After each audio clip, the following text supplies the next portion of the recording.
Sir आप पूछना था सर, लाइक नेशनलिज्म 2014 के बाद बहुत पूछा जाता है सबसे। तो सर वो नेशनलिज्म और जो आज़ादी के समय में नेशनलिज्म थी, वो दोनों में क्या फ़र्क है आपके हिसाब से?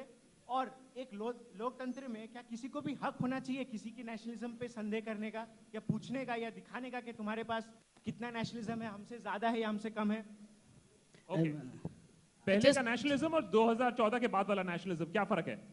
क्विकली देखिए, 2014 के बाद जो ये नेशनलिज्म का लोगों का टेस्ट किया जा रहा है, ये तो मुझे कई बार लगता है कि लॉयल्टी टेस्ट टाइप का कोई चीज़ है।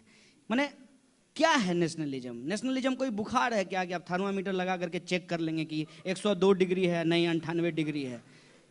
ये मैं बार बार कह रहा हूं कि ये पूरा का पूरा अटेम्प्ट ही इसलिए है ताकि इस देश के लोगों के असली सवाल को गुमराह कर दिया जाए। नेशनलिज्म होता है, और मैं नेशनलिज्म के संबंध में एक बात कह देता हूं। फॉर मी बीइंग नेशनलिस्ट, मुझे अगर कोई कहे कि आप नेशनलिस्ट हैं, तो मैं उससे हाथ जोड़ करके कहूंगा कि मुझे पेट्रियाटिक बोलो, मुझे ये शब्द ज़्यादा पसंद है। मैं ये बात इसलिए कह रहा हूं कि ये कॉन्स्टिट्यूशनल जो अंडरस्टैंडिंग है उससे मैं ये बात बोलता हूं। इस देश के संविधान का पहला आर्टिकल, कॉन्स्टिट्यूशन का फर्स्ट आर्टिकल क्या कहता है? कि भारत राज्यों का संघ है, India is the union of states. उसमें तो नहीं कहा गया है कि इंडिया इज ए नेशन। ये जो कॉन्सेप्ट है भारत में नेशनलिज्म का और यूरोप में जो नेशनलिज्म का कॉन्सेप्ट है, इसमें भारी अंतर है।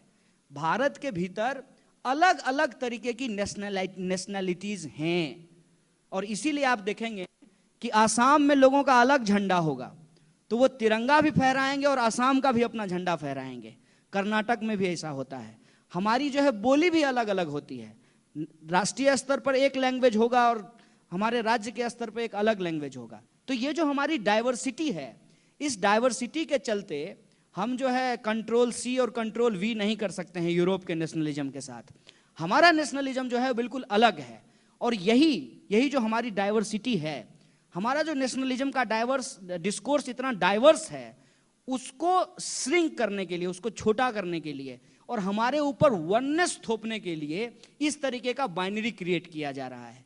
2014 के बाद जो परिस्थिति पैदा हुई है, जिसमें हर सवाल पे आपसे पूछा जाता है कि आप नेशनलिस्ट हैं कि नहीं हैं, ये दरअसल हमारे सवालों को गुमराह करने के लिए है।